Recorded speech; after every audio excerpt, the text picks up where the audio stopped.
Chapter 5 car competition. तो जैसा कि हमने अभी तक देखा कि कैसे आर्यन और सना पहुंच जाते हैं फेयरवेल पार्टी में और कैसे आर्यन के साथ अंजलि को देख राज उसका मजाक उड़ाता है। अब आगे आर्यन को राज की बात सुनकर बहुत गुस्सा आता है, पर वो अपनी मुट्ठियां भींच कर अपना गुस्सा शांत करते हुए कहता है, देख राज ज़बान संभाल के। आर्यन को ऐसे भड़कता देख राज के चेहरे पर एक स्माइल आ जाती है और वो आर्यन को चिढ़ाने के लिए मुस्कान के बदन को जगह जगह छूने लगता है और मुस्कान भी राज की छुहन से करहाने लगती है। और इन दोनों को ऐसे देखकर आर्यन के तन बदन में आग तो लग गई थी, लेकिन फिर भी वो शांत होकर वहीं खड़ा हुआ था और उसने अपने गुस्से पर काबू किया हुआ था। इसी बीच वहां क्लास का प्रेसिडेंट राज को ग्रीट करने वहां पहुंचा। उसने अचानक वहां आर्यन को देखकर कहा, ओह तो तू फिर से आ गया फ्री का खाना खाने। और प्रेसिडेंट की ये बात सुन उसके साथ खड़े कुछ लड़के भी आर्यन पर हंसने लगते हैं। दरअसल आर्यन के गरीब होने के कारण ज्यादातर अमीर बच्चे उसे पसंद नहीं करते थे और क्लास का प्रेसिडेंट भी उनमें से एक है। प्रेसिडेंट की इस बात को सुनकर आर्यन राज को देखते हुए प्रेसिडेंट से बोलता है, आज की पार्टी का सारा बिल मैं चुकाऊंगा। उसकी इस बात को सुनकर क्लास प्रेसिडेंट ने मुंह बनाकर कहा, तेरा दिमाग खराब हो गया है क्या? जानता भी है यहाँ के एक ड्रिंक की कीमत भी तेरी साल भर की सैलरी से ज्यादा होगी? क्लास प्रेसिडेंट की इस बात को सुनकर वो कुछ नहीं बोलता, बस वो अपने पॉकेट से एक कार्ड निकालकर प्रेसिडेंट को पास करते हुए कहता है, ये रही आपकी पेमेंट। क्लास प्रेसिडेंट आर्यन के बदले हाव भाव देखकर हैरान हो रहा था। फिर आर्यन वहां की सबसे महंगी बियर की बोतल उठाकर राज से बोलता है, चल राज आज मैं तुझे पिलाऊंगा, वैसे भी तूने जिंदगी में कभी इतनी महंगी बियर तो पी नहीं होगी। ये सुन झुंझलाए राज ने आर्यन का कॉलर पकड़ने की कोशिश की, लेकिन आर्यन पर इसका असर ना देखकर राज ने झटके से उसकी शर्ट की कॉलर छोड़ दी। मुस्कान ने राहुल को संभालने की एक्टिंग की और फिर आर्यन और सना को घूरती हुई बोली, क्यों न तुम दोनों कार रेसिंग का कंपटीशन करो और जो उसमें जीतेगा वो हारने वाले से कुछ भी करवा सकता है। गाइस, राज और आर्यन के बीच कार रेसिंग होने वाली है। Are you excited? दरअसल राज कार कंपटीशन में चैंपियन माना जाता था और सना ने आर्यन का सबके सामने मजाक उड़ाने के लिए ही उसे कार कंपटीशन का कहा, ताकि हारने के बाद पूरा कॉलेज मिलकर उस पर हंसे। राज ने आर्यन के गाल सहलाते हुए कहा, लेकिन कार रेसिंग के लिए इस गरीब के पास कार भी तो होनी चाहिए ना। राज की बात पर एक बार फिर उसके सारे दोस्त और मुस्कान जोर से हंसने लगे। राज का इस तरह से बात करना सना को काफी अजीब लग रहा था और वह बार बार हैरान होकर आर्यन को देख रही थी, लेकिन आर्यन उसे आंखों से चुप रहने का इशारा कर रहा था। अब तक सना को समझ में आ गया था कि राज और आर्यन आपस में दोस्त तो बिल्कुल नहीं है।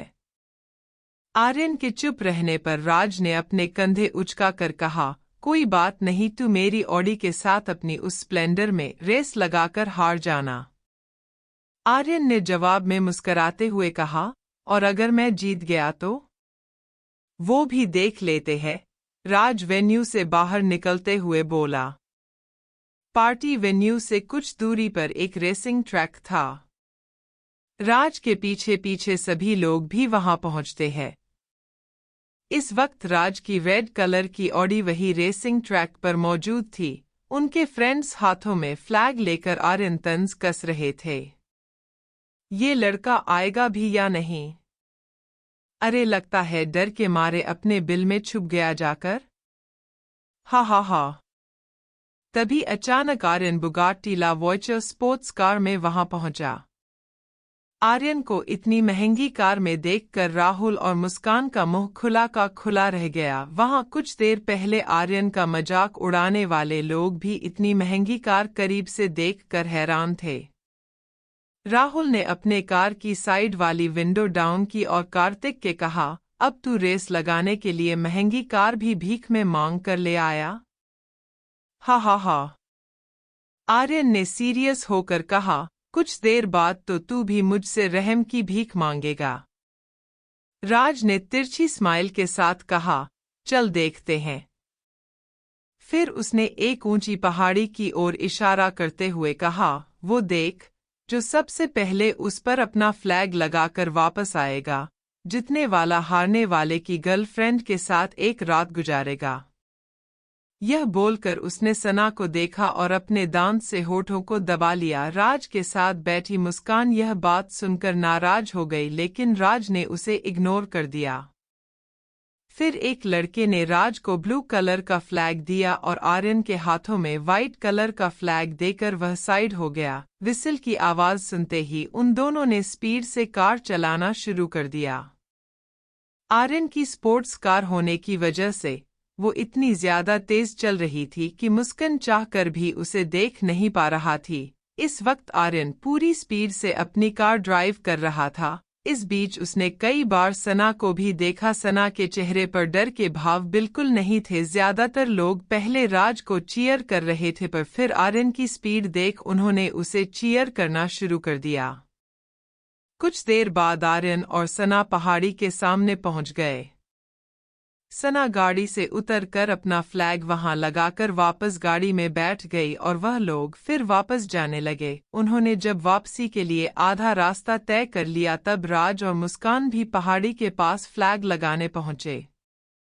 आर्यन और सना पहले पहुंचकर रेस जीत गए। राहुल के रेस हार जाने से बाकी लोग काफी नाराज थे। आर्यन के दोस्त रोहन ने मुस्कान के साइड वाला डोर ओपन करते हुए कहा, तो तैयार हो आर्यन के साथ रात बिताने के लिए। मुस्कान ने उसे गुस्से से डांटते हुए कहा, क्या बकवास कर रहे हो तुम? रोहन ने मासूमियत से कहा, मैं बकवास नहीं कर रहा हूं, तुम्हारे बॉयफ्रेंड ने कहा था हारने वाले की गर्लफ्रेंड जीतने वाले के साथ। ऐसा बोलकर वो मुस्कान को दिखते हुए कुछ इशारे करने लगता है। कुछ देर बाद आर्यन और सना पहाड़ी के सामने पहुंच गए। सना गाड़ी से उतरकर अपना फ्लैग वहां लगाकर वापस गाड़ी में बैठ गई और वह लोग फिर वापस जाने लगे। उन्होंने जब वापसी के लिए आधा रास्ता तय कर लिया तब राज और मुस्कान भी पहाड़ी के पास फ्लैग लगाने पहुंचे। आर्यन और सना पहले पहुंचकर रेस जीत गए। राहुल के रेस हार जाने से बाकी लोग काफी नाराज थे। आर्यन के दोस्त रोहन ने मुस्कान के साइड वाला डोर ओपन करते हुए कहा, तो तैयार हो आर्यन के साथ रात बिताने के लिए। मुस्कान ने उसे गुस्से से डांटते हुए कहा, क्या बकवास कर रहे हो तुम? रोहन ने मासूमियत से कहा, मैं बकवास नहीं कर रहा हूं, तुम्हारे बॉयफ्रेंड ने कहा था हारने वाले की गर्लफ्रेंड जीतने वाले के साथ। ऐसा बोलकर वो मुस्कान को दिखते हुए कुछ इशारे करने लगता है। मुस्कान ने गुस्से से राज की ओर देखा। राहुल अपनी नजरें नीचे कर चुपचाप खड़ा था और फिर उसने आर्यन पर नजर डाली जो कि सना के साथ हाथ बांधकर उसे देख रहा था। मुस्कान ने नाराज होकर कहा, मैं किसी के साथ कुछ नहीं करने वाली। आर्यन ने जवाब दिया, जाओ राज, मैं तुम्हें भीख में इस शर्त से आजाद करता हूँ। यह बोलकर उसने एक नफरत भरी नजर मुस्कान पर डाली। फिर उसने सना की कमर पर हाथ रख कहा, डार्लिंग, मुझे लगता है अब हमें यहाँ से निकलना चाहिए। वैसे भी मुझे इनका रोटरू चेहरा देखने का कोई शौक नहीं है। सना उसकी बात सुनकर हंसने लगी। सना के लिए कार का दरवाजा खोल आर्यन एक बार फिर कार में बैठ गया। कुछ देर बाद सना ने एक बस स्टॉप की ओर इशारा कर कहा, आप प्लीज मुझे यही ड्रॉप कर दीजिए, मैं खुद घर चली जाऊंगी। आर्यन ने सीरियस होकर कहा, अगर तुम चाहो तो हम तुम्हें तुम्हारे घर ड्रॉप कर सकते हैं। सना ने अपनी स्वीट से आवाज में कहा, नो थैंक्स, मैं नहीं चाहती आप लोग को मेरी वजह से परेशानी हो, आप प्लीज मुझे यहाँ ड्रॉप कर दीजिए। बस के रुकते ही सना उसमें से उतरकर बस स्टॉप की ओर चली गई। कुछ सोचकर आर्यन भी उसके पास गया और बोला, तुम मुझसे क्या चाहती हो?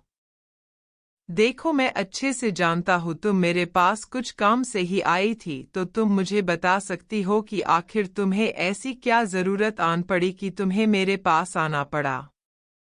सना उसकी ओर देखने लगी। आर्यन ने उसकी आंखों में आंखें डालकर कहा, कहो क्या कहना चाहती हो। उसके इतना कहते ही सना ने अपनी नजरें चुराते हुए कहा, जी हाँ, एक ऐसी बात है जो अब तक मैंने किसी से नहीं कही, लेकिन आज आपसे कहने जा रही हूँ। तो आखिर किस वजह से सना आई थी आर्यन के पास? क्या आर्यन सना की मदद कर पाएगा या फिर उसकी लाइफ में आएगी कोई नई मुसीबत?